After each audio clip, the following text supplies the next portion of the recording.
Olá, trilheiros e trilheiras, como vocês estão? Hoje vamos estudar o informativo 1042 do STF, começando por esse julgado de direito ambiental de um tema já bastante conhecido, que é a possibilidade de que uma norma estadual crie novas situações de ocupação em solo urbano de área de preservação permanente.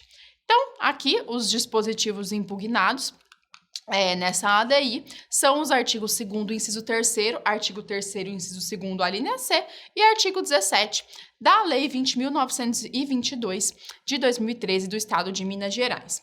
E basicamente aqui, pensando em termos bem gerais, esses dispositivos eles acabaram trazendo uma ampliação dos casos de ocupação antrópica em áreas de preservação permanente previstos na legislação federal.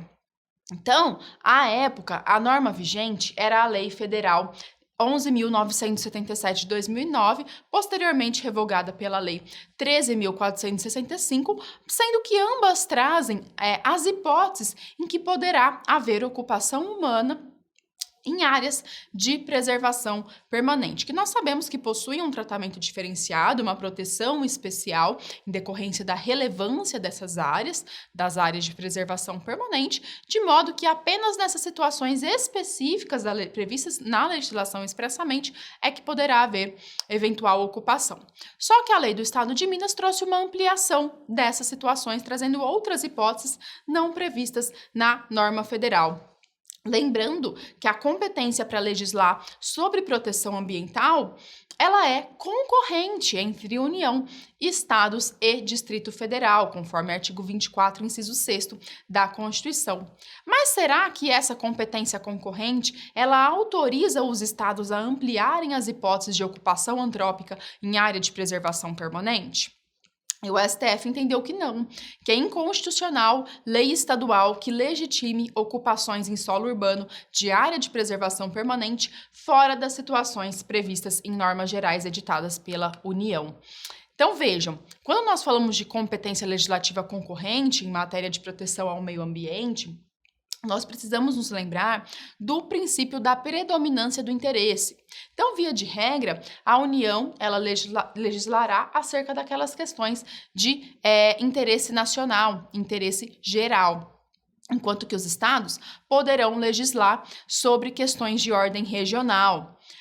Também aos municípios será possibilitado legislar, porém, sobre questões de ordem local, observadas a legislação estadual e federal naquilo que for cabível.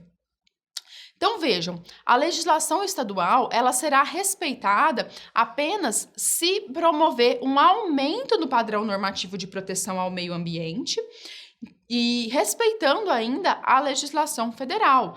É até possível que essa legislação estadual ela vá além da proteção conferida pela norma federal, aumentando essa proteção, mas ela não pode reduzir, diminuir a proteção conferida pela norma federal. Portanto, uma lei estadual que amplia os casos de ocupação antrópica em área de preservação permanente, previstos na norma federal vigente à época, que era a Lei 11.977 de 2009.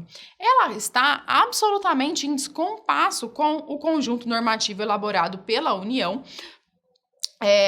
pois, como nós vimos, tais hipóteses não estavam previstas na lei federal e ainda acaba flexibilizando a proteção ao meio ambiente local, que nós vimos que também não é possível. A lei estadual ela só pode aumentar, efetivar ainda mais a proteção conferida ao meio ambiente. Foi com base nisso, então, que o plenário do STF, por unanimidade, julgou procedente o pedido formulado na ADI para declarar a inconstitucionalidade daqueles dispositivos impugnados da Lei 20.922 de 2013 do Estado de Minas Gerais. E com isso nós finalizamos esse primeiro julgado, continuamos na sequência.